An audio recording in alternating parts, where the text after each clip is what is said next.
인사드리겠습니다.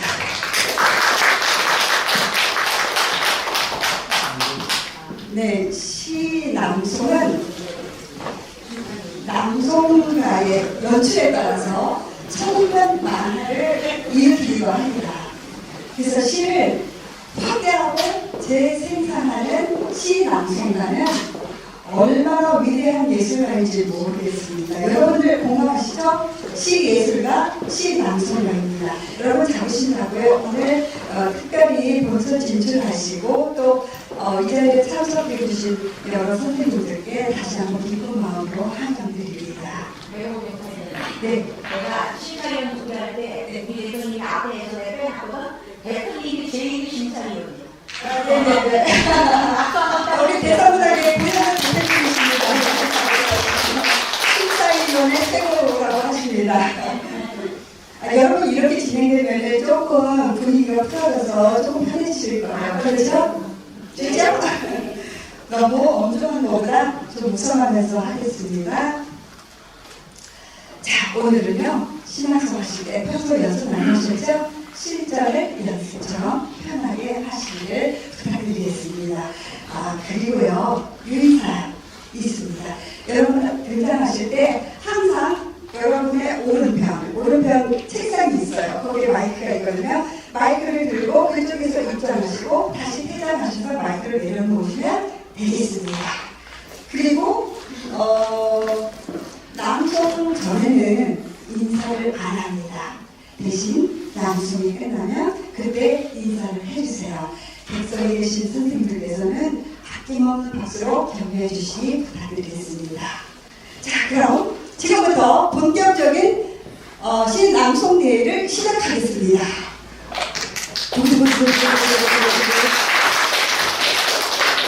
네, 첫 순서가 참 부담스러운데 아까 첫 번째 선생님께서 어이구 첫 번째라 좀 마음이 그렇다고 그러시더라고요. 그렇지 않아도 저희가 참 고민 많이 했어요. 우리 대표님께서 가나다 순으로 할까, 가나다 역순으로 할까, 신청 순으로 할까, 신청 역순으로 할까. 최종 결과 가나다 역순으로 했습니다. 자, 그러면 첫 번째 참가번호 1번 황인필님께서 낭송해 주시겠습니다. 낭송시는 문성혜 시인의 수녀원엔 동치미가 있습니다를 낭송해 주시겠습니다.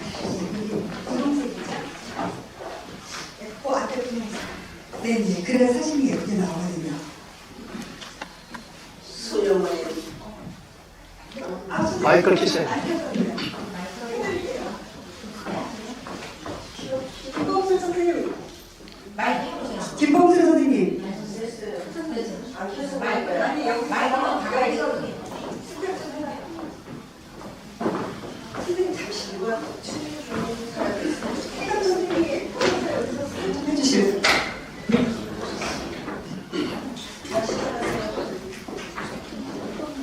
수녀원엔 동친이가 많습니다. 문성혜 봉세 수녀원 빈내 각시나랑 처음부터 한 번도 가본 적 없는 그곳을 들여다봅니다.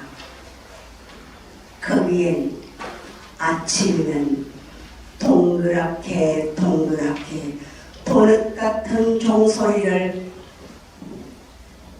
종탑이 있고 밀가루 반죽처럼 천천히 부푸는 흰 성당이 있고 그 뒤편에는 여기숙사처럼 말끔한 숙소가 있습니다.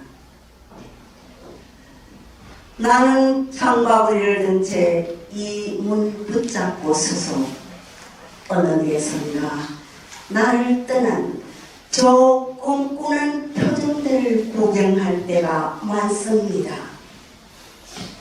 머리 수건 속의 머리는 긴 머리인지 커터 머리인지 무건 수행 중엔 정말 용케 기침들도 안 하시는지 더 궁금한 건 목욕탕에서 그이들도 나처럼 수건으로 그 길을 가릴까 하는가.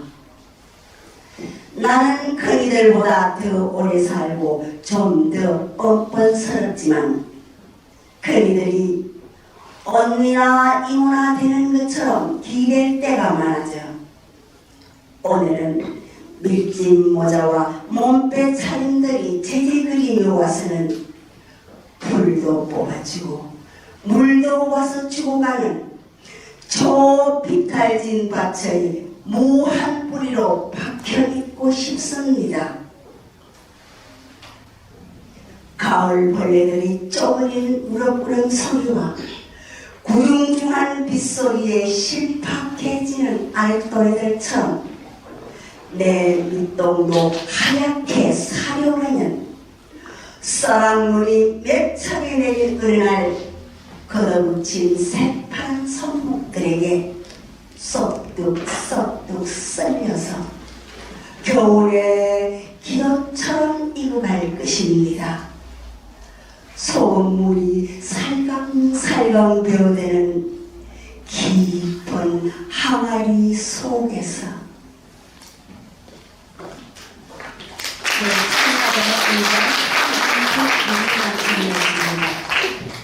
다음은 청가법 2번 황병관님이 안도현 시인의 서울로 가는 전봉주를 낭송해 주시겠습니다.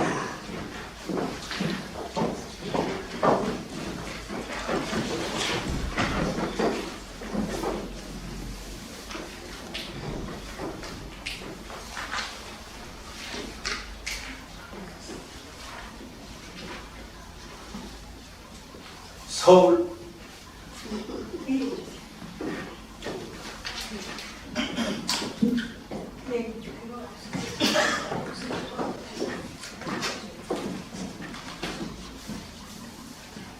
서울로 가는 전봉준 안도현 눈 내리는 만경들 건너가네 해진 집신에 상투 하나 떠가네 가는 길 그리우니 아무도 없네 녹두꽃 자지러지게 피면 돌아올거나 울며 울지 않으며 가는 우리 봉준이 풀잎들이 북향하여 일제히 성긴 머리를 푸네 그 누가 알기나 하리 처음에는 우리 모두 이름 없는 들꽃이었더니 들꽃 중에서도 저 하늘 보기 두려워 그늘 깊은 땅속으로 젖은 발 내리고 싶어하던 찬불이었더니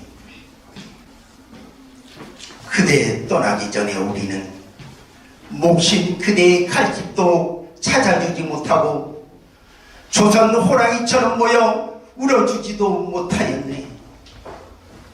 그보다도 더운 국밥 한 그릇 말아주지 못하였네. 못다한 그 사랑 원망이라도 하듯 속절없이 눈발은 그치지 않고 한자 새치 눈 쌓이는 소리까지 들려오나니 그 누가 알기나 하리. 겨울이라 꽁꽁 숨어오는 우리나라 불거리들이 입춘 경칩 지나 수근거리며 봄바람 찾아오면 수천 개의 푸른 기상나팔을 풀어제낄 것을 지금은 손발 묶인 저 얼음장 감줄기가 옥빛 대님을 호련 풀에 치고 서해로 출렁거리며 쳐들어갈 것을 우리 성상 개업시고 가까이 가서 녹두알 같은 눈물 흘리며 한 목숨 타오르겠네. 봉준이 이 사람아, 그대 갈 때 누군가 찍은 한 장 사진 속에서 기억하라고 타는 눈빛으로 건네던 말 오늘 나는 알겠네. 들꽃들아, 그날이 오면 다 울 때 흰 무명띠 머리에 두르고 동진강 어귀에 모여 철의 척화 첩의 첩화 물결 소리에 귀를 기울이라. 참가번호 한병관님의 서울로 가는 전봉준이었습니다. 다음은 참가번호 3번 최승희님께서 한민복 시인의 내가 잃어버린 안경은 지금 무엇을 보고 있을까 낭송해 주시겠습니다.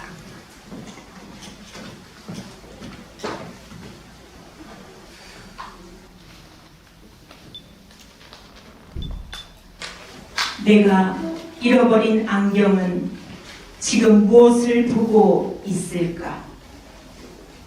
한민복.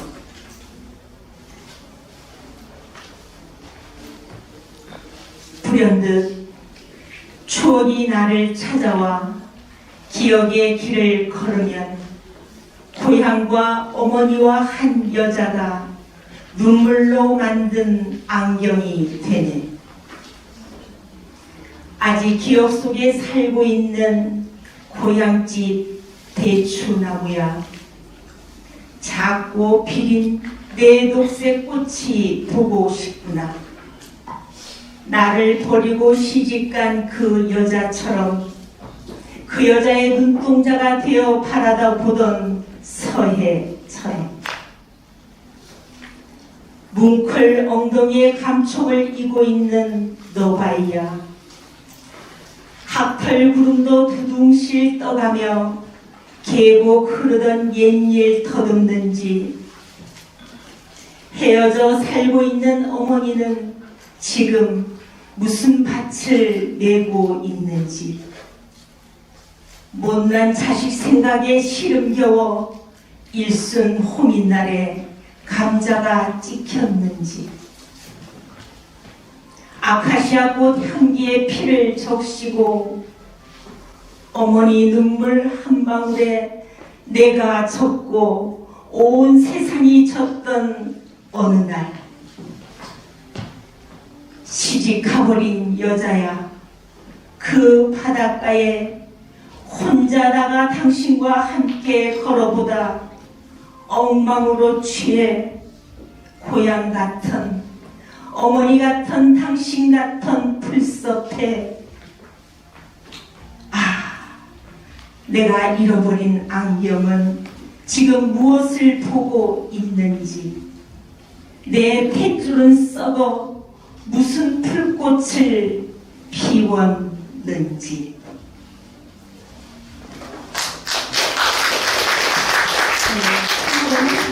최승희님이 내가 잃어버린 안경은 지금 무엇을 보고 있을까 낭송해 주셨습니다.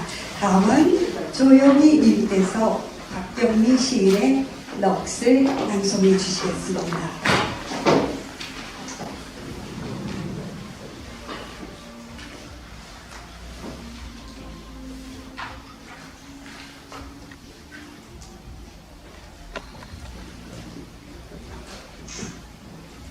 너 박경미 장마 그친 뒤 또랑에 물 흐르는 속이 가늘어지고 다른 소나무 사이에 걸려있는데 어쩌자고 풀벌레는 저리 울었었는가. 저승으로 간 넋들을 불러내노라. 쉬지 않고 구슬피 울었었는가. 그도 생명을 받았으니 우는 것일 게다. 짝을 부르노라 울고 새끼들 안부 묻노라 울고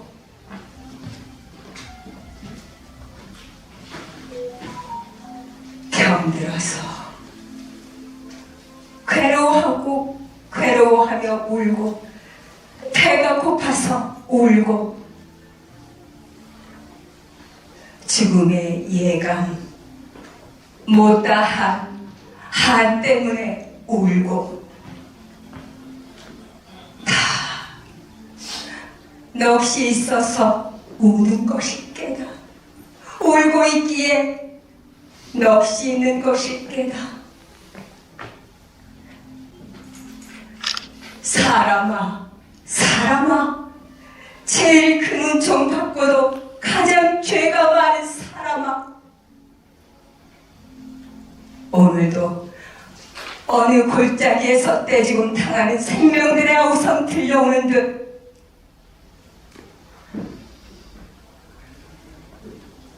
먹을 만큼 먹으면 되는 것은 비축을 좀 한데 그것쯤이야. 만물의 영장인 인간의 지혜로 치자. 채워도 끝이 없는 단어.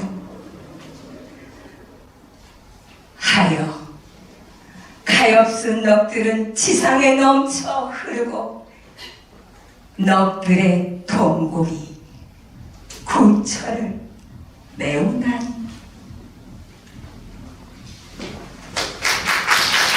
네, 참가번호 4번 조용님의 낚시였습니다.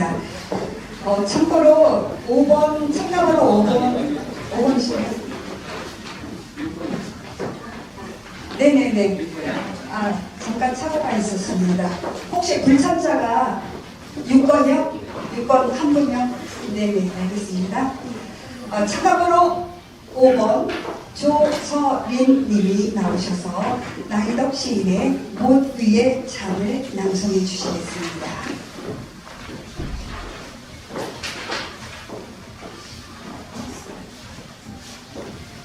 못 위의 잠, 나희덕. 저 지붕 아래 제비집 너무도 작아. 갓 태어난 새끼들만으로 가득 차고 어미는 둥지를 날개로 덮은 채 간신히 잠들었습니다. 바로 그 옆에 누가 박아놓았을까요? 못 하나. 그 못이 아니었다면 아비는 어디서 밤을 지냈을까요? 못 위에 앉아 밤새 꾸벅거리는 제비를 눈이 뜨겁도록 올려다봅니다. 종암동 버스 정류장 흙바람은 불어오고 한 사내가 아이 셋을 데리고 마중 나온 모습. 수많은 버스를 보내고 나서야 피곤에 지친 한 여자가 내리고 그 창백함 때문에 반쪽 난 달빛은 또 얼마나 창백했던가요? 아이들은 달려가 엄마의 옷자락을 잡고 제자리에 선 채 달빛을 좀 더 바라보던 사내의 그 마음을 오늘 밤은 알 것도 같습니다. 실업의 호주머니에서 만져지던 때 묻은 호두알은 쉽게 깨어지지 않고 그럴듯한 집 한 채 짓는 대신 못 하나 위에서 견디는 것으로 살아온 아비. 거리에선 아직도 흙바람이 몰려오나 봐요. 돌아오는 길 희미한 달빛은 그런대로 식구들의 손잡은 그림자를 만들어주기도 했지만 그러기엔 골목이 너무 좁았고 늘 한 걸음 늦게 따라오던 아버지의 그림자, 그 꾸벅거림을 기억나게 하는 못 하나, 그 위의 잠. 네, 참가번호 조선님의 못 위의 잠이었습니다. 다음은 참가번호 6번 조경희님께서 문정희 시인의 곡비를 낭송해 주시겠습니다.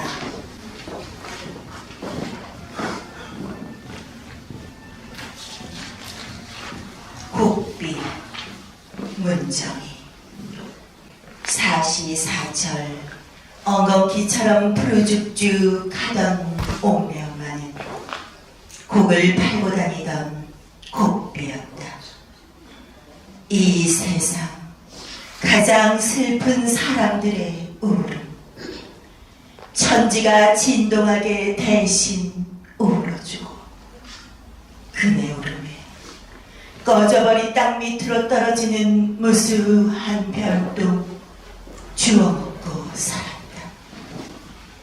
그네의 허리 위로 쏟아지는 별똥 주워먹으며 까무러칠 듯 울어대는 곡소리에 이승에는 눈 못 감고 떠도는 죽음 하나도 없었다. 저승으로 갈 사람 편히 떠나고 남은 이들만 잠시 서성일 뿐이었다. 가장 아프고 가장 요염하게 울음으는 옥명마 머리 위에 하늘은 구멍마다 별똥 매달아 놓았다. 그네의 울음은 언제 그칠 것인가? 엉겅퀴 같은 옥내야, 우리 시인에 따라 너도 어서 전문적으로 우는 법 깨쳐야 하리. 이 세상 사람들의 울음, 까무러치게 대신 우는 법 알아야 하리.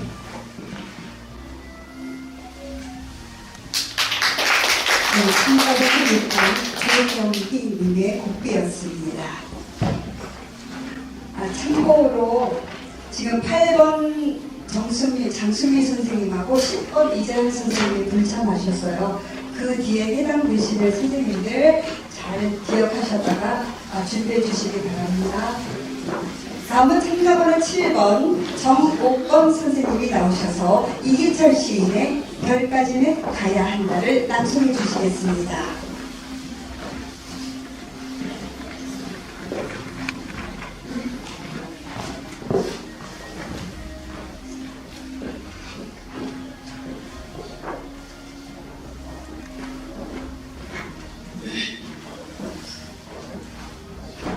별까지는 가야 한다. 이기철. 우리 삶이 먼 여정일지라도 걷고 걸어 마침내 하늘까지는 가야 한다. 다른 신발 끝에 노래를 달고 걷고 걸어 마침내 별까지는 가야 한다. 우리가 깃들인 마을엔 잎새를 푸르고 꽃은 칭찬하지 않아도 향기로 핀다. 숲과 나무에 깃든 산들은 아무리 노래해도 몫이지 않는다. 사람의 이름이 가슴으로 들어와 마침내 꽃이 되는 걸 아는데 나는 쉰 해를 보낸다. 미움도 보듬으면 노래가 되는 걸 아는데 나는 반생을 보냈다. 나는 너무 오래 햇볕을 만졌다. 이제 햇볕을 뒤로 하고 어둠 속으로 걸어가 별을 만져야 한다. 나뭇잎이 짜느린 그늘이 넓어 마침내 그것이 천국이 되는 것을 나는 이제 배워야 한다. 먼지의 세간들이 일어서는 골목을 지나 성사가 치러지는 교회를 지나 빛이 쌓이는 사원을 지나 마침내 어둠을 밝히는 별까지는 나는 걸어서 가야 한다.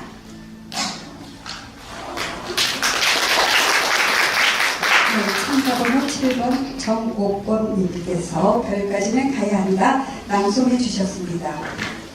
8번은 불참입니다. 다음 참가번호 9번 임명자님께서 어머나 시민의 길 박수근의 그림을 낭송해 주시겠습니다.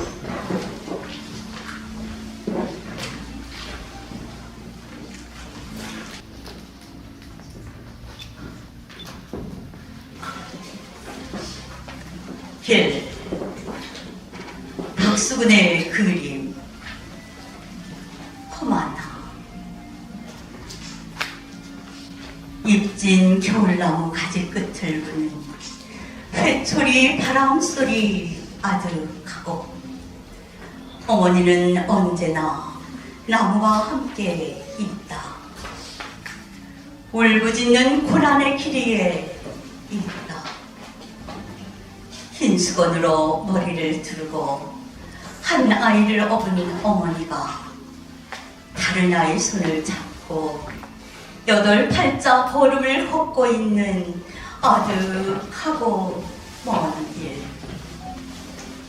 길 끝은 잘 보이지 않았으나 어머니는 언제나 머리 위에 광주리를 이고 또는 지친 빨래거리를 담은 대야를 이고 바람소리에 휘몰아치는 길 위에 있다. 일과 인내가 삶 자체였던 어머니, 짐이 몸의 일부가 되어버린 어머니, 손이 모자라는 어머니는 허리 흔들림으로 균형을 잡으며 걸었다. 아득하고 끝이 없는 어머니의 길, 저무는 길 너머로 사라져가는 어머니, 길의 끝에서 길의 일부가 되어버린 어머니, 하악길 담벼락에 붙어서서 따뜻한 햇살을 쬐이던 내 눈시울 위에 환하게 떠오르던 어머니, 어머니, 나의 눈시울은 어머니를 담은 바다가 됩니다. 어머니의 바다는 나의 바다를 안고도 흘러 넘칩니다. 어머니, 들립니다. 어디까지 왔나? 임정리 아직 멀었나? 어디까지 왔나? 골목 끝에 부는 바람소리. 나는 한 마리 매미처럼 어머니 등에 붙어 있었지요.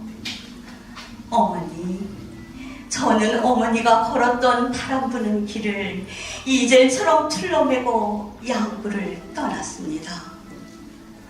나는 교래의 향내가 되고 싶습니다. 가야토기의 살갗같이 우울한 듯 안으로 밟고 비바람에 시달린 바위의 살결같이 거칠고도 푸근한 어머니의 손등을 흐리고 말 것입니다. 어머니가 끓이시던 시래기국 맛을 그리겠습니다. 어머니, 나를 사박 끌던 어머니의 손이 택줄인 것을 나는 압니다. 입진 가지 끝에 바람이 부는 겨울 그립습니다.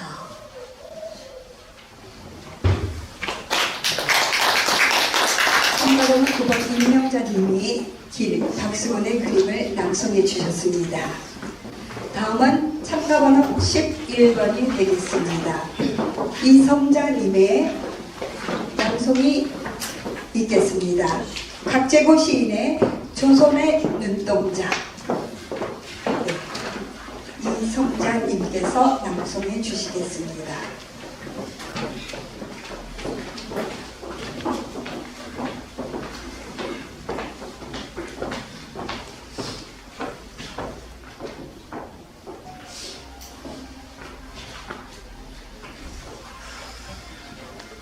조선의 눈동자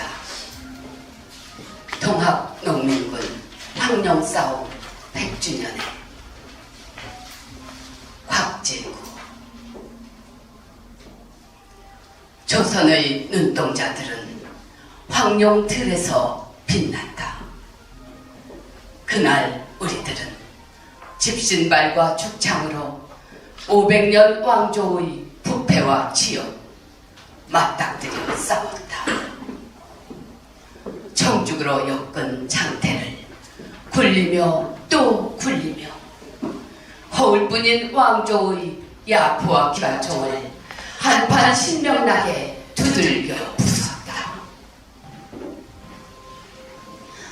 우리들이 꿈꾸는 세상은 오직 하나. 복사꽃처럼 호박꽃처럼 착하고 순결한 우리 조선 사람들의 사람다운 삶과 구들장 뜨거운 자유. 아, 우리들의 살갗에 불어오는 한없이 탈진한 조선의 바람과 순금빛으로 빛나는 가을의 들과 그 어떤 외세나 사갈의 이름으로도 더럽혀지지 않을 한없이 파란 조선의 하늘의 참 주인이 되고자 했다. 시아버지와 며느리와 손주가 한 상에서 김나는 흰쌀밥을 먹고 장관과 머슴과 착부가 한데 어울려 춤을 추고 민들레와 파랑새가 우리들의 황토 언덕을 순결한 노래로 천년 만년 뒤덮는 꿈을 꾸었다. 조선의 눈동자들은 황룡틀에서 빛났다. 그 모든 낡아 빠진 것들과 그 모든 썩어 빠진 것들과 그 모든 억압과 죽음의 이름들을 불태우며 조선의 눈동자들은 이 땅, 이 산 언덕에서 빛난다.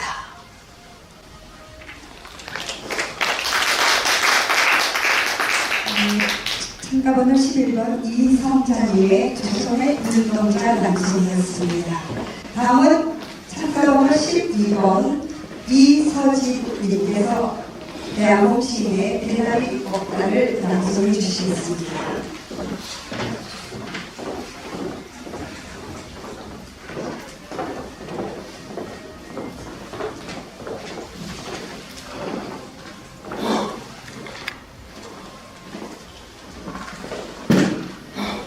대답이 없다. 대한봉. 아버지 하고 불렀다. 대답이 없다. 대문 여는 소리만 듣고도 왔느냐 하시더니 마당에 서서 몇 번 불러도 방문 열리지 않는다. 나는 아직 이 정막을 잊지 못한다. 방문을 열자 사방에서 밀려 나오는 아버지 냄새. 어둑한 시간을 껴입은 정막이 부지 깊이를 보여줄 뿐 간소한 세간살이와 몇 벌의 외출도 금방이라도 어디선가 불쑥 손을 내밀 것 같은 아버지. 가는 기어도 들리지 않는 것일까. 대답이 없다. 실은 아버지도 그 큰 소리로 답하고 싶을 것이다. 대답은 존재 청명의 방법.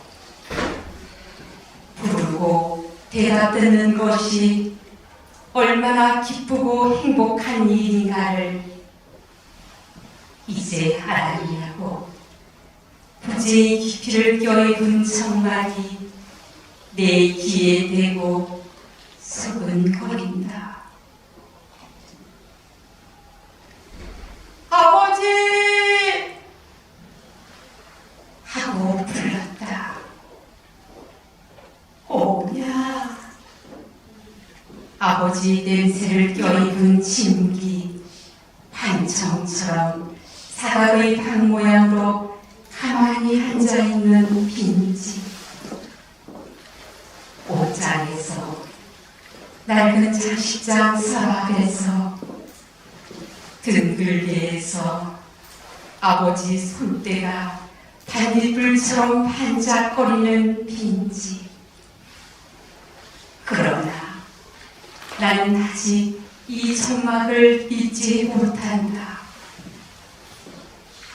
달빛은 누렇게 변색된 아버지 일기장을 읽고 나는 딱 한 번만 더 듣고 싶다.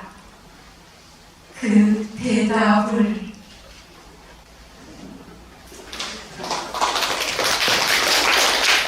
참가번호 12번 이설진님께서 대답이 없다 낭송을 해주셨습니다. 이어서 참가번호 13번 이국선님께서 신달자 시인의 국문을 낭송해 주시겠습니다.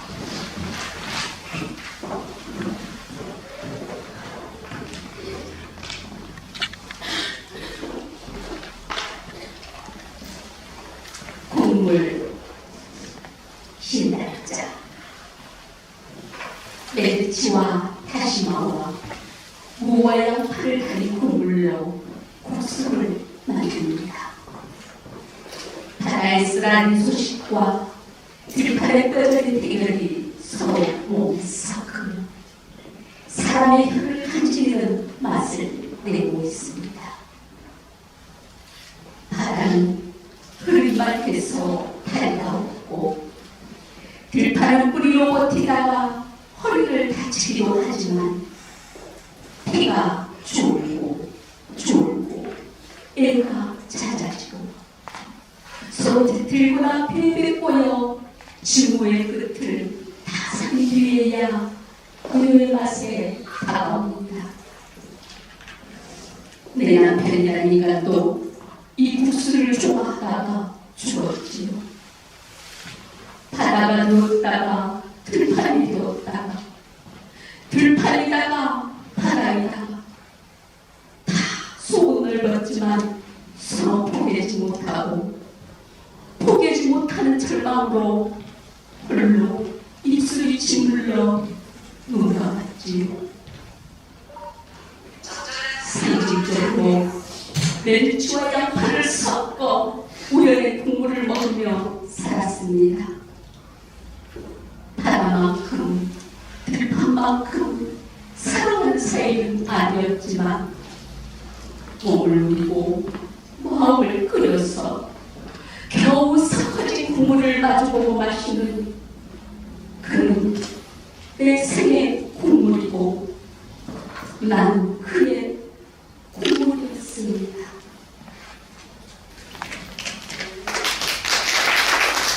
참가번호 14번 예수님이 준비하겠습니다. 조향미 시인의 원물감입니다.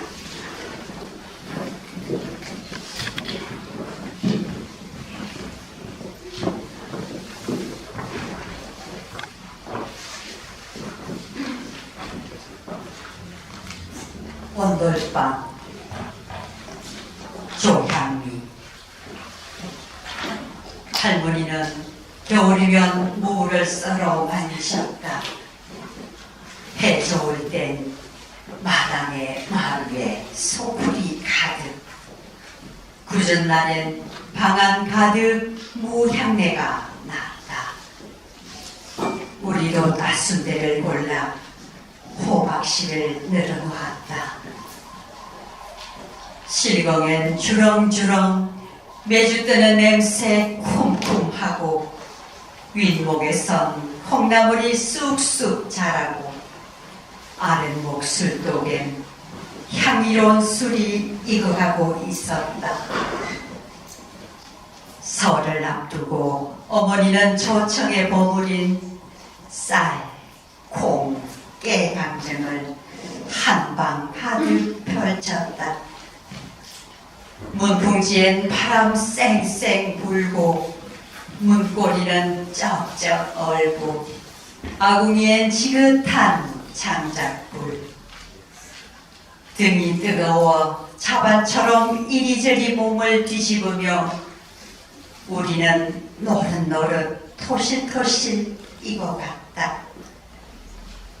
그런 온돌방에서 영물게 자란 아이들은 어느 먼 날 장마처럼 젖은 생을 만나도 아침 나팔꽃처럼 금세 활짝 피어난다.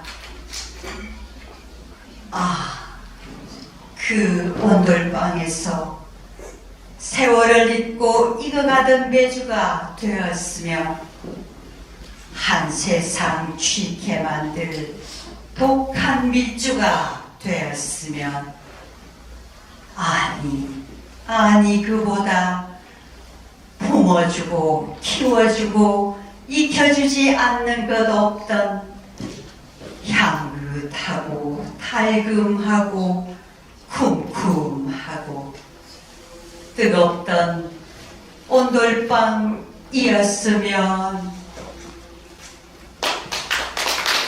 네, 참가번호 14번 일송님의 온돌방이었습니다. 지금까지요 참가자의 절반이 낭송을 해주셨습니다. 앞으로 2분의 1명만 남았습니다. 힘내주십시오. 네, 이어서 참가번호 15번 안준영님께서 한정훈 시인의 수의 비밀을 낭송해 주시겠습니다. 수의 비밀. 한영원. 나는 당신의 옷을 다시 지어보았습니다. 실무도 짓고 도포도 짓고 자료도 지었습니다. 짓지 아니한 것은 작은 주머니에 쑥 넣는 것뿐입니다. 그 주머니는 나의 손때가 많이 묻었습니다. 짓다가 놓아두고 짓다가 놓아두고 한 까닭입니다. 다른 사람들은 나의 바느질 솜씨가 없는 줄로 알지만 그러한 비밀은 나밖에는 아는 사람이 없습니다. 나는 마음이 아프고 쓸 때 주머니에 술을 놓으려면 나의 마음은 수놓은 금실을 따라서 바늘구멍으로 들어가고 주머니 속에서 맑은 노래가 나와서 나의 마음이 됩니다. 그리고 아직 이 세상에는 그 주머니에 넣을 만한 무슨 보물이 없습니다. 이 작은 주머니는 짓기 싫어서 짓지 못하는 것이 아니라 짓고 싶어서 다 짓지 않는 것입니다. 네, 참가번호 15번 안준영님의 수의 비밀이었습니다. 이어서 참가번호 16번 신복선님께서 한석산 시인의 등 돌린 어머니 같은 조국의 얼굴을 낭송해 주시겠습니다.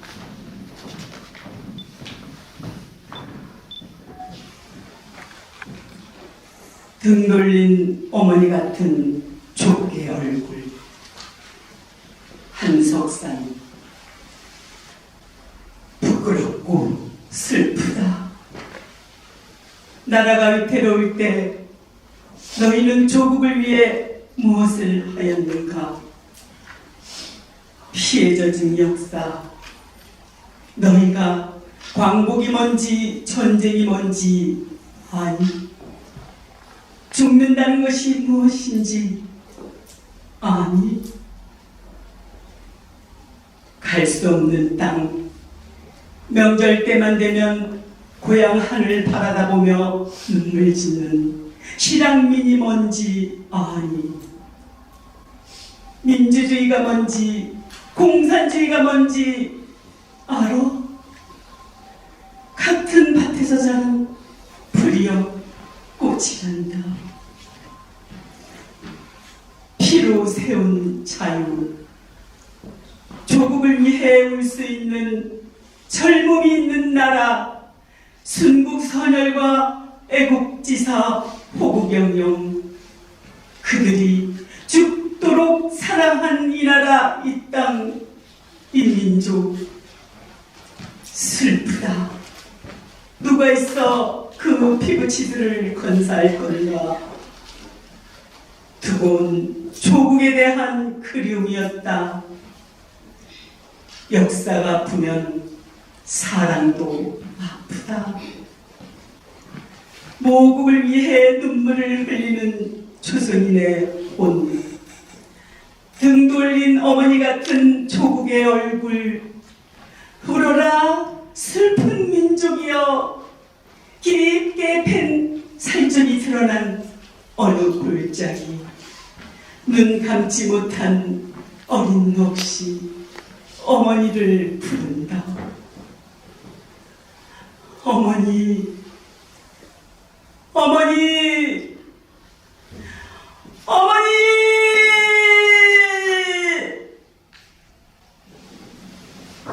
네, 참가번호 16번 신복선님의 등 돌린 어머니 같은 조국의 얼굴이었습니다. 이어서 17번, 참가번호 17번 송미라님께서 원재훈 시인의 은행나무 아래서 우산을 쓰고 낭송해 주시겠습니다.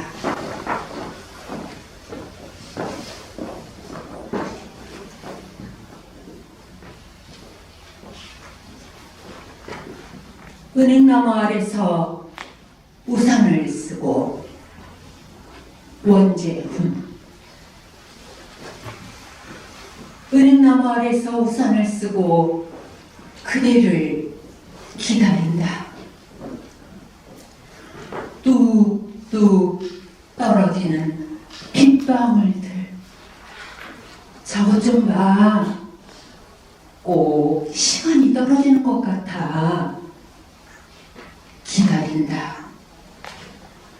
저 빗방울이 흐르고 흘러 강물이 되고 바다가 되고 저 우주의 끝까지 흘러가 다시 은행나무 아래의 빗방울로 돌아올 때까지 그 풍경에 나도 한 방울의 물방울이 될 때까지. 은행나무 아래서 우산을 쓰고 그대를 기다리다 보면 내 삶은 내가 어쩔 수 있는 것이 아니었다. 은행나무 잎이 떨어지고 떨어지고 떨어지는 나뭇잎을 보면 내가 진정으로 사랑한 것은 내가 어쩔 수 없는 그대 안의 더 작은 그대. 빗방울처럼 뚝뚝 떨어져 내 어깨에 기대는 따뜻한 습기. 내 가슴을 당신은 그대. 은행나무 아래서 우산을 쓰고 자꾸 작아지는 은행나무 잎을 따라 나도 작아져 저 나뭇가지의 끝 매달린 한 장의 나뭇잎이 된다. 거기에서 우산도 없이 비를 맞고 넌 누굴 기다리니? 넌 누굴 기다리니? 나뭇잎이 속삭이는 소리를 들으며 이건 빗방울 들의 소리인 줄도 몰라 하면서 빗방울보다 아니 그 속의 더 작은 물방울보다 작아지는 내가 내 삶에 그대가 오는 이렇게 아름다운 한 순간을 기다려오신 줄 몰라 한다. 님의 은행나무 아래서 우산을 쓰고 낭송이었습니다. 다음에 이어서 18번, 참가번호 18번 서미선님께서 이생진 시인의 내가 백석이 되어 백석과 자야 2번을 낭송해 주시겠습니다.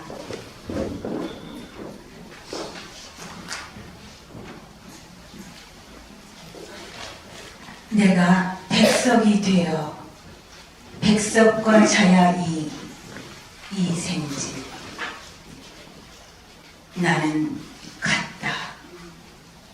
백석이 되어 찔레꽃 꺾어 들고 갔다. 간밤에 하얀 까치가 물어다 준 신발을 신고 갔다.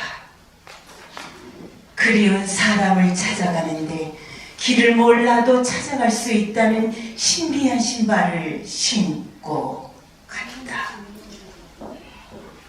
성북동 언덕길을 지나 길상사 넓은 마당 느티나무 아래서 젊은 여인들은 날 알아채지 못하고 차를 마시며 부처님 이야기를 나누고 있었다. 까치는 내가 온다고 반기며 자야에게 달려갔고 나는 극락전마당 모래를 밟으며 갔다. 눈 오는 날 채로 뿌려달라던 흰 유언을 받고 갔다.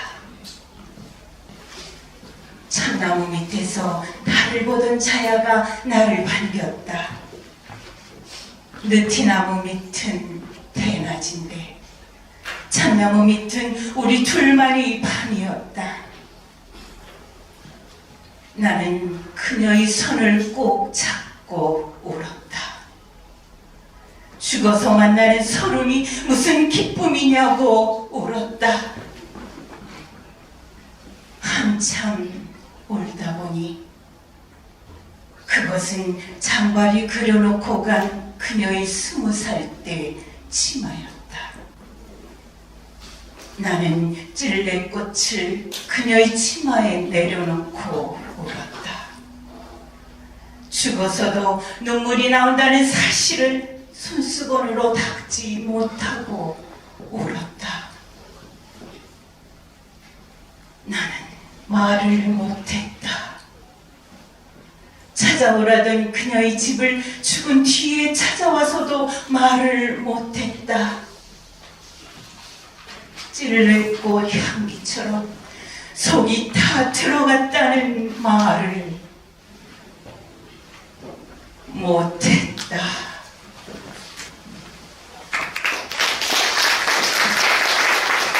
참가번호 18번 서미선님의 내가 백석이 되어 낭송이었습니다. 다음 순서는 참가번호 19번 김종란님이 공광규 시인의 시래기 한 움큼을 낭송해 주시겠습니다.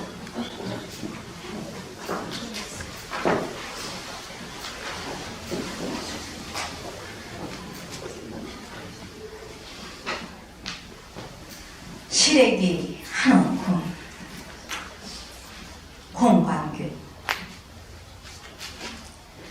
빌딩 숲에서 일하는 한 회사원이 파출소에서 경찰서로 넘겨졌다.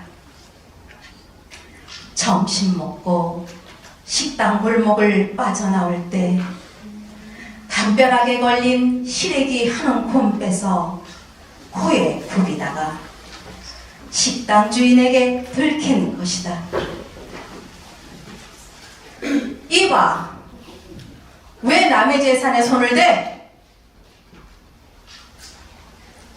반말로 호통치는 식당 주인에게 회사원은 미안하다며 사과했지만 막무가내 식당 주인과 시비를 벌이고 멱살잡이를 하다가 파출소까지 갔다. 화해시켜보려는 경찰의 노력도, 그를 신임하는 동료들이 찾아가 빌어도 식당 주인은 한사코 절도죄를 주장했다. 한몫거려는 식당 주인은 그동안 시래기를 엄청 도둑맞았다며 한 달치 월급이 넘는 합의금을 요구했다. 시래기 한 줌 합의금이 한 달치 월급이라니. 그는 야박한 인심이 미웠다. 더러운 도심의 한가운데서 밥을 구하는 자신에게 화가 났다. 그래, 그리움을 훔쳤다. 개새끼야. 평생 주먹다짐 한 번 안 해본 산골 출신인 그는 경찰이 보는 앞에서 미운 인심에게 주먹을 날렸다. 파출소에 넘겨져 조사를 받던 그는 찬 유치장 바닥에 뒹굴다가 선잠에 들어 흙벽에 매달린 시래기를 보았다. 늙은 어머님 손처럼 오그라들어 부시러 거리는. 친절하게 쓰던 김정남의 시래기 한 움큼 낭송이었습니다. 다음은 참가번호 20번 김정희님께서 한용운 시인의 님의 침묵을 낭송해 주시겠습니다.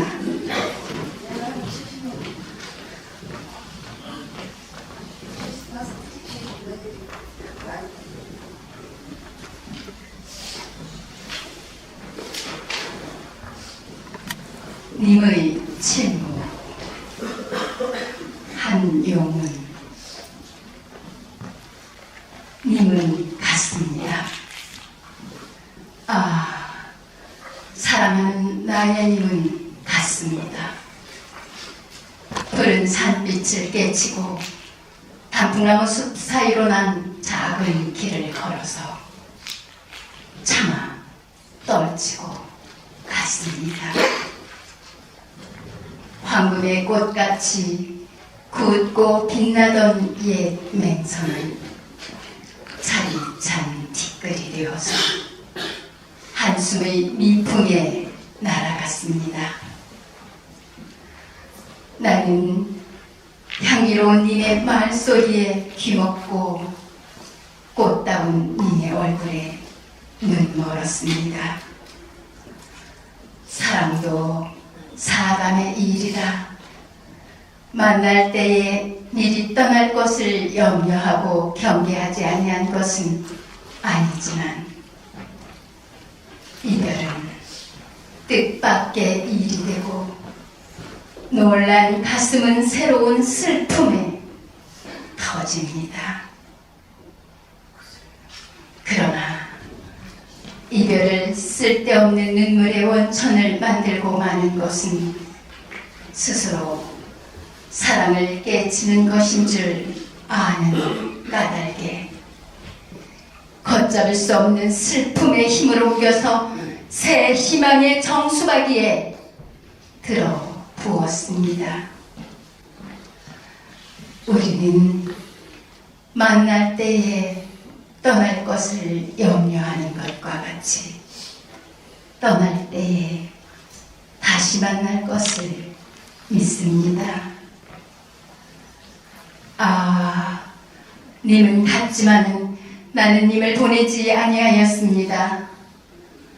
제 곡조를 못 이기는 사랑의 노래는 님의 침묵을 휩싸고 돕니다.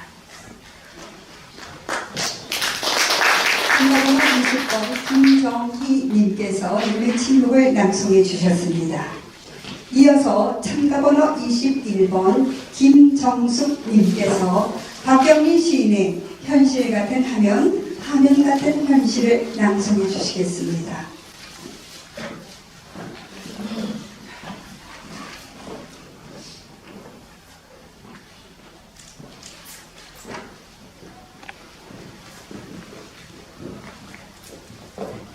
현실 같은 화면, 화면 같은 현실. 박경리. 허무의 심형 같은 눈동자. 이제는 세상에 없네. 사풍도, 벌판도, 언덕배기도 없네. 오지 말 늙은 농부가 해걸음의 그림자로 남았는가? 온갖에 목욕하는 새 한 마리 없네. 찾아볼 수 없네. 지상에 머리 박고 발바닥은 허공에서 돌고 도는 비보이의 묘기. 봄남새같이 차려입은 여가수는 석양을 꿈꾸듯 눈 감으며 노래하고, 가짜 대머리 치고 만지는 맞박이는 고달픈 인생살이 달래려 하는가. 용문이, 꽃무늬, 나비무늬, 눈부신 의상, 천근만근 같은 귀걸이 목걸이의 모델. 힘과 애수와 계구와 풍요가 넘치고 넘쳐서 무대는 휘청거린다. 하긴 그래. 다 먹고 살기 위한 고개사들. 눈물이 난다. 현실 같은 화면, 화면 같은 현실, 종이장 같은 현실. 불 한 포기에 탄식도 없네.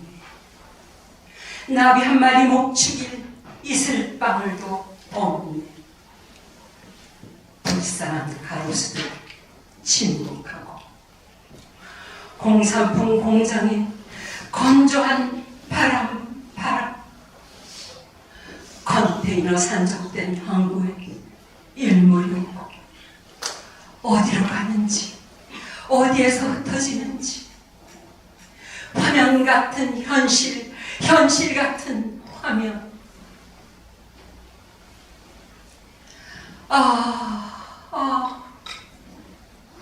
굶주림 같은 풍요로움이여, 쓰레기 더미 같은 풍요로움이여,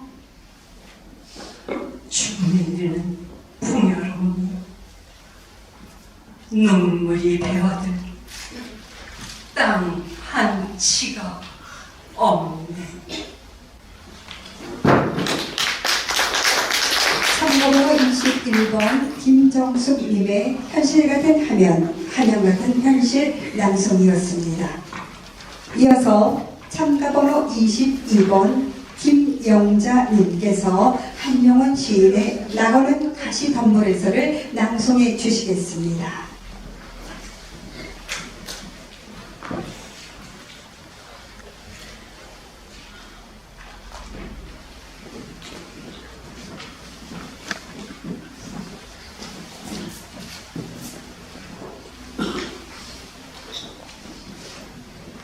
낙원은 가시덤불에서 한 용은 죽은 줄 알았던 매화나무 가지에 구슬 같은 꽃망울을 맺혀주는 쇠잔한 눈 위에 가만히 오는 봄기운은 아름답기도 합니다. 그러나 그 밖에 다른 하늘에서 오는 알 수 없는 향기는 모든 꽃에 죽음을 가지고 다니는 쇠잔한 눈이 주는 줄을 아십니까? 구름은 가늘고 시냇물은 얕고 가을산은 비었는데 파리한 바위 사이에 실컷 붉은 단풍은 곱기도 합니다. 그러나 단풍은 노래도 부르고 울음도 웁니다. 그러한 자연의 인생은 가을바람의 꿈을 따라 사라지고 기억에만 남아있는 지난 여름의 무르녹은 녹음이 주는 줄을 아십니까? 일경초가 장육금신이 되고 장육금신이 일경초가 됩니다. 천지는 한 보금자리요 만유는 같은 소조입니다. 나는 자연의 거울에 인생을 비춰보았습니다. 고통의 가시덤불 뒤에 환희의 낙원을 건설하기 위하여 님을 떠난 나는 행복입니다.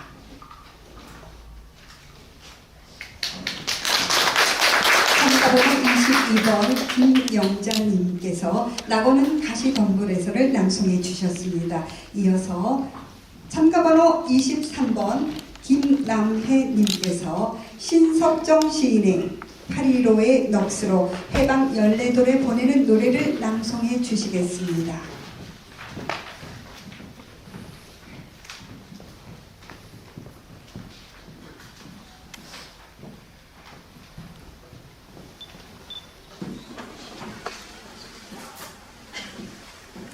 파리로의 넋으로 해방 연례돌에 보내는 노래 신석정.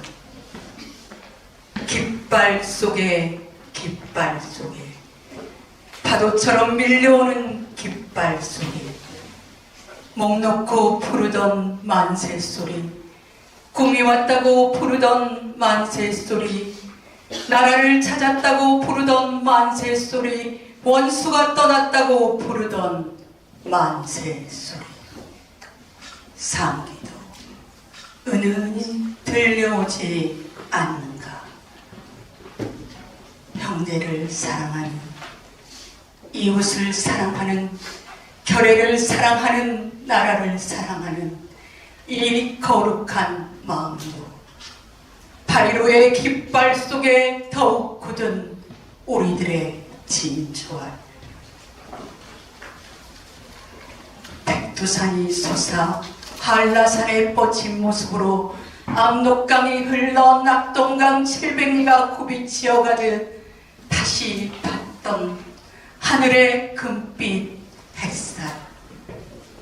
원강으로 무늬지는 현란한 속에 조국 4292년의 면면한 자랑이여, 온갖 서름도 가난도 참아온 14돌.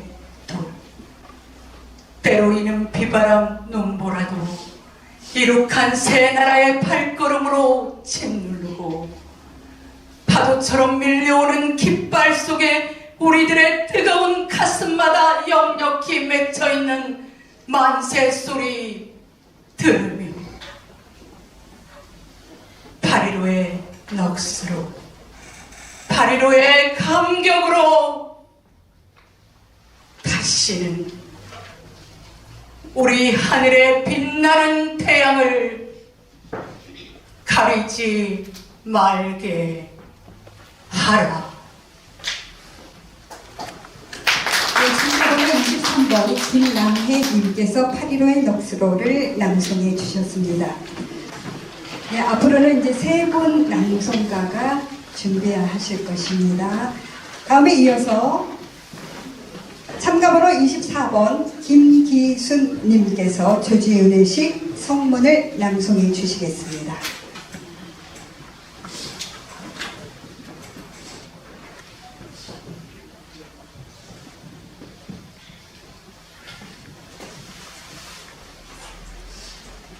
성문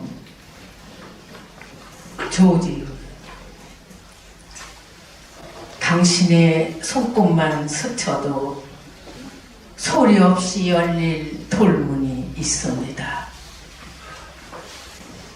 무사람이 조바심치나 굳이 닫힌 이 돌문 안에는 석병난간 12층계에 이제 검푸른 이끼가 앉았습니다.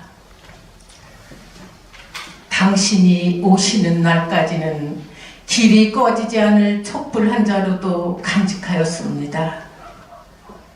이는 당신의 그리운 얼굴이 이 희미한 불 앞에 어려울 때까지는 1000년이 지나도 눈 감지 않을 저의 슬픈 영혼의 모습입니다.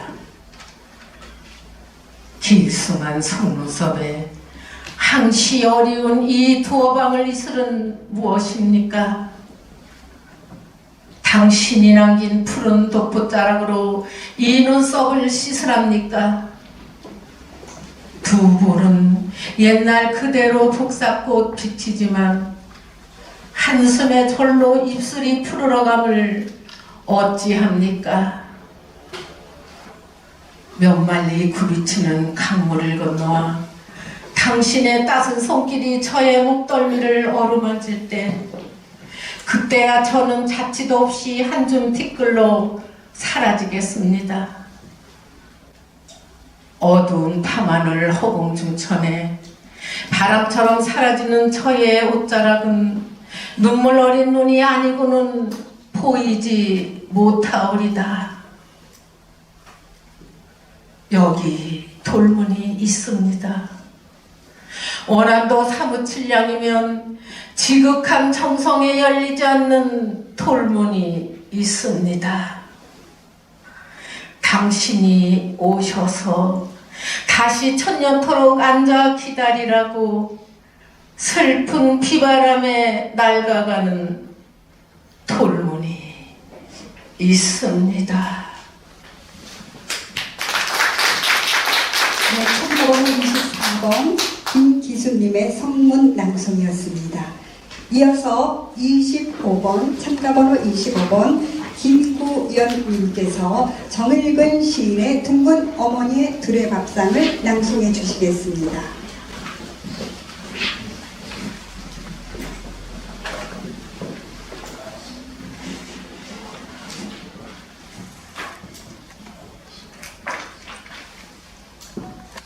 둥근 어머니의 둘의 밥상. 정일근. 원한 밥상을 볼 때마다 어머니의 둘의 밥상이 그립다. 고향 하늘에 떠오르는 한가위 보름달처럼 달이 뜨면 피어나는 달맞이 꽃처럼 어머니의 둘의 밥상은 어머니가 피우시는 사랑의 꽃밭. 내 꽃밭에 앉는 사람 누군들 귀하지 않겠느냐. 식구들 모이는 날이면 어머니가 펼치시는 둘의 밥상. 둥글게 제비 새끼처럼 앉아 어린 시절로 돌아간 듯 밥숟가락 높이 들고 골고루 나눠주시는 고기 반찬 착하게 받아먹고 싶다. 세상의 밥상은 이전 투고의 아수라장, 한 끼 밥을 차지하기 위해 혹은 그 밥그릇을 지키기 위해 우리는 이미 날카로운 발톱을 가진 짐승으로 변해버렸다. 밥상에서 밀리면 벼랑으로 밀리는 정글의 법칙 속에서 나는 오랫동안 하이에나처럼 떠돌았다.